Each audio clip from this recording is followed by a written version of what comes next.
votre quotidien. Un micro ouvert sur l'actualité d'ici.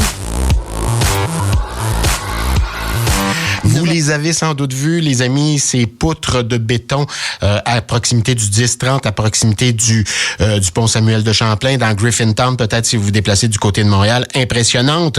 Les voulez-vous ces poutres, de même que ces trains du REM dans le Vieux-Longueuil? Le REM 3.0, on en parlait hier dans la presse. Le ballon est lancé, une phase 3 à ce REM qui éclipserait du même souffle, semble-t-il, le projet de tramway, le fameux Léo. Est-ce que ce projet-là a de quoi inquiéter? Allons-nous créer une cicatrice dans Longueuil, notamment pour en parler à l'autre bout du fil, la députée indépendante Catherine Fournier, députée de Marie-Victorin. Bonjour Catherine, vous allez bien? Bonjour Charles, oui, je vais très bien, merci. Merci d'avoir accepté de commenter. Êtes-vous préoccupé par cette annonce hier, en fait, cet article dans la presse dans un premier temps? On verra ce qui va advenir de cette chose-là dans les prochaines semaines. Êtes-vous préoccupé? Mais il y a deux choses. D'abord, je suis quand même contente que le projet de développement du transport en commun chez nous à Longueuil semble aller bon train, pour le dire ainsi. Donc, on y réfléchisse.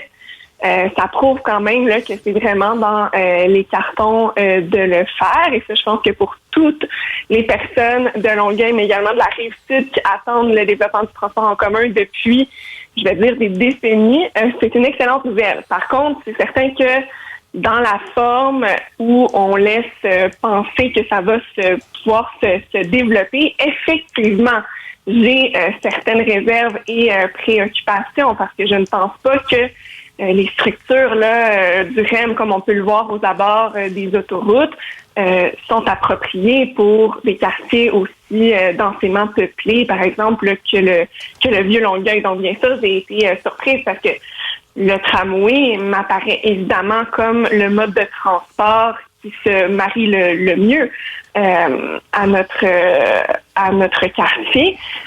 Donc, de penser qu'on va amener ce genre de développement-là, c'est sûr que pour moi, là, ça sonne une cloche un peu inquiète. Donc, d'abord, parlons-en de ce projet REM par rapport à Léo. On parle de structures plus importantes. On parle aussi de trains, j'imagine, un petit peu plus gros qu'un tramway. Donc, au niveau de l'élégance, on repassera. Mais est-ce qu'une consultation serait appropriée du côté du Vieux-Longueuil? Oui, tout à fait. Moi, je crois énormément à la participation citoyenne.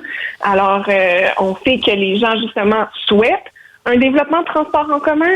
Est-ce que c'est à ce prix-là? Je sais pas. Donc, je pense que ça va être important d'impliquer justement la population parce que je comprends bien que c'est peut-être plus simple là, d'appliquer le même modèle, mais en même temps, on réfléchit beaucoup. Souvent, on a des réflexions sur les décisions qui ont été prises dans les années 60. Je pense, par exemple, à la construction de la 132 tout près du fleuve qui coupe la population des berges. On le regrette aujourd'hui, mais je voudrais pas justement que dans 30 ou dans 40 ans, parce qu'on a tellement hâte d'avoir du transport en commun qu'on se rende compte qu'on a donné le feu vert à quelque chose d'assez abominable au point de vue esthétique. Parce que le Vieux-Longueuil, je pense que tout le monde qui y réside en est fier. C'est un quartier avec énormément de cachets. Donc, d'avoir cette figure-là là, qui viendrait, en fait, ce mode de transport qui viendrait un peu défigurer notre quartier, je suis pas certaine que ça va faire l'unanimité. Puis, on sait que le tramway, c'est quand même une technologie qui est moins dispendieuse que bien d'autres. Et je pense que les gens sont prêts à faire le sacrifice de ne pas avoir un métro souterrain, comme ça avait été discuté là, depuis de très, très nombreuses années. Je pense qu'on convient que c'est extrêmement cher. Donc, les gens sont prêts à faire des compromis puis avoir un tramway, par exemple. Puis moi, je pense vraiment que le tramway pourrait bien s'intégrer à notre vie de quartier. Mais franchement, le REM, avec ses grosses structures de béton, comme je le disais, c'est une chose d'avoir ça aux abords des autoroutes, mais c'est vraiment une autre là, d'avoir ça là, tout près des quartiers résidentiels. Parce que ce n'est pas que visuel et auditif, il y a tout le développement autour de ces trains-là. C'est un peu moins, à mon avis, et peut-être au vôtre aussi, Catherine Fournier, un peu moins structurant qu'un tramway, un train énorme qui s'amène dans une ville. On pense au Bronx, on pense à tous ces quartiers, ces zones qui chassent les gens autour là, des structures, autour des poutres. On est ailleurs là, qu'un tramway qui s'intègre parfaitement à une ville. On l'a vu en Europe, entre autres. C'est un excellent point, Charles. Puis d'ailleurs, ce que j'aimais du projet de tramway, quand on pense à la revitalisation de certains secteurs, notamment le boulevard Tachereau, qui a bien besoin d'amour, je trouvais ça absolument génial qu'on pense au tramway pour amener aussi des commerces de proximité et tout. Donc, c'est sûr que là, avec une structure comme celle du REM, on parle pas du tout, comme tu dis si bien, là, du même type de développement. Puis je pense que ce serait extrêmement dommage parce que oui, il y a la question du transport en commun. Encore une fois, je réitère, c'est absolument nécessaire pour Longueuil, mais en même temps, est-ce qu'on peut pas le voir comme étant une façon d'arriver dans une ville du 21e siècle, connectée avec plein de commerces de proximité, du logement de plus en plus densifié autour de ce mode de transport-là. Mais là, si on pense à ce genre de structure, je suis pas certaine que ça va être aussi convivial, puis que ça va vraiment permettre une revitalisation des secteurs qui étaient visés. Donc, ce serait dommage de passer à côté de cet objectif complémentaire-là, qui, à mon sens, est aussi important que le développement du transport en commun. Évidemment, nos députés caquistes ici dans Longueuil sont d'accord avec le projet. Vous êtes la seule députée d'opposition à Québec. Comptez-vous poser des questions? Comptez-vous vous impliquer dans cette, non pas dans ce combat. Combat, ça deviendra quand tout ça, je présume, deviendra officiel. Mais comptez-vous vous impliquer pour qu'il y ait consultation dans un premier temps et pour que peut-être on reconsidère cette idée-là qui s'amènerait du côté de Longueuil pour un REM?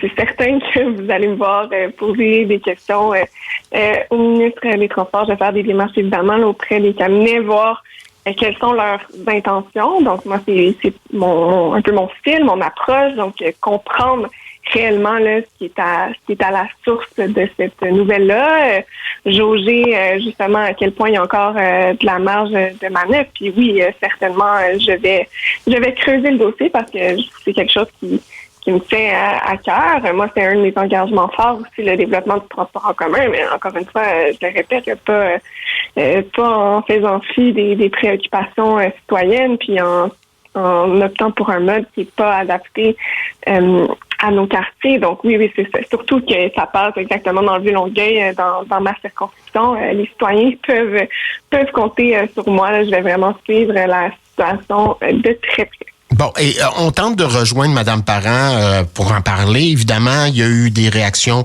par écrit où elle se dit en accord, semble-t-il, avec tout projet structurant dans Longueuil, donc projet de transport en commun. On les devine peut-être agacés parce que ça semblait être au cœur de la prochaine campagne électorale municipale. Mais en dehors de tout ça, il y a cet argent, et je lui aurais posé la question à elle, il y a cet argent investi pour développer Léo. Que pensez-vous de tout ça, cet argent-là, payé par les contribuables? Pensez-vous qu'il y a quelque chose là qui est dérangeant également, vous, à titre de député?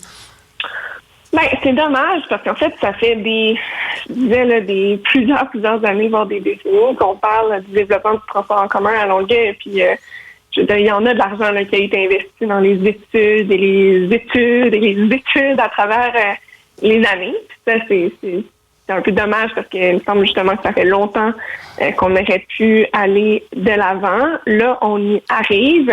C'est pour ça que j'insiste. Je pense que ça doit se faire. Ça doit se faire rapidement. Maintenant, est-ce que ça vaut la peine de tout bulldozer puis d'arriver avec ce modèle-là? Moi, je pense que ça vaut la peine quand même de prendre un pas de recul puis vraiment de voir, qu'est-ce qu'on veut pour le Vieux-Longueuil? Qu'est-ce qui serait le mieux adapté? Donc, moi, je pense que je suis pas en train de dire qu'il faut jeter tout ça à la poubelle. Je veux dire, cette option-là, a priori, j'ai des gros doutes pour toutes les raisons qu'on vient de mentionner, mais je serais quand même curieuse d'avoir les plans, de voir le tracé. Donc, tout ça, ça va devoir être pris en compte. Puis moi, je suis de bonne foi là-dedans. Je pense que les citoyens de Longueuil aussi. C'est sûr que là, avec la nouvelle de la presse, ça nous a fait tous un peu sursauter. Donc, on va aller chercher la bonne information. On va pouvoir, par la suite, là, prendre, j'espère, les bonnes décisions pour notre communauté. Puis, j'ose croire que le gouvernement va être à l'écoute dans ce processus-là et va accepter d'inclure les citoyens s'ils souhaitent évidemment aller de l'avant avec un projet qui, pour l'instant, ne semble pas avoir beaucoup là, d'acceptabilité dans le Vieux-Longueuil. Pourquoi la Caisse et du même souffle le gouvernement privilégierait le REM au détriment du tramway? Est-ce que l'argent est le nerf de la guerre? Pourquoi exactement? Mon analyse, c'est que le REM est déjà un peu un modèle exportable, c'est-à-dire que, ils ont lancé ce projet-là il y a quand même très peu de temps, là, considérant l'avancement des travaux. Ça s'est bien fait, ça s'est fait rapidement. Je crois aussi que le modèle d'affaires de la Caisse fait en sorte que ça peut être intéressant pour le gouvernement, puis peut-être plus simple, entre guillemets. Donc, puisque c'est une technologie là, qui a prouvé que le bon, elle pouvait s'implanter assez facilement et assez rapidement. J'imagine que c'est ces considérations-là qui sont prises en ligne de compte. Une recette, une formule qu'on dit applicable un peu partout, finalement, c'est ça qu'on comprend? Exactement. J'ai bien l'impression que c'est ça.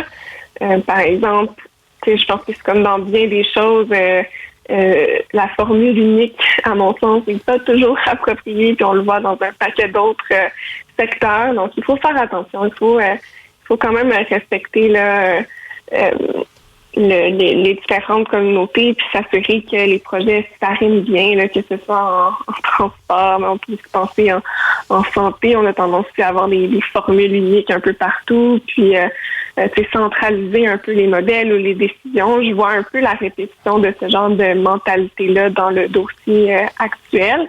Je trouve ça assez dommage, mais j'ai bien espoir qu'on va aller pouvoir s'enquérir de la situation et voir quelles seraient les autres options, puis espérer là, que ce soit le meilleur scénario pour les Longueuillois qui soit retenu. Bon, en terminant, Catherine Fournier, Francis Veil, ce matin dans la presse, je ne sais pas si vous avez lu, se pose des questions à savoir, est-ce que c'est si structurant?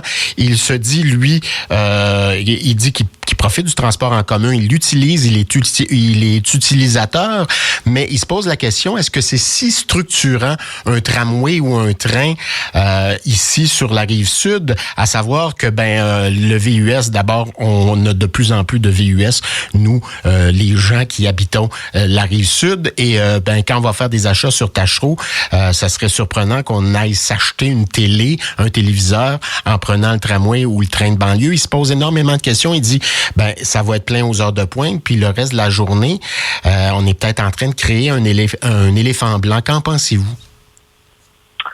En fait, moi, je pense que le développement du transport en commun, au contraire, là, ça répond vraiment à un besoin de la population. C'est sûr que là, en ce moment, dans le contexte de la COVID, on s'entend qu'on n'est pas c'est plus la même réalité, mais on ose tous croire que la réalité va revenir un jour. On se croise les doigts.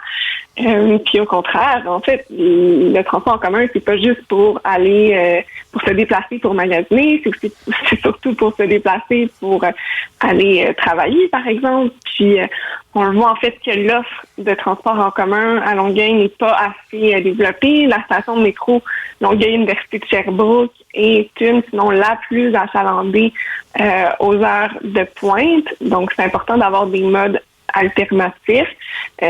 Longueuil, ça fait très, très longtemps qu'on attend. Il y a une densité de population qui le nécessite.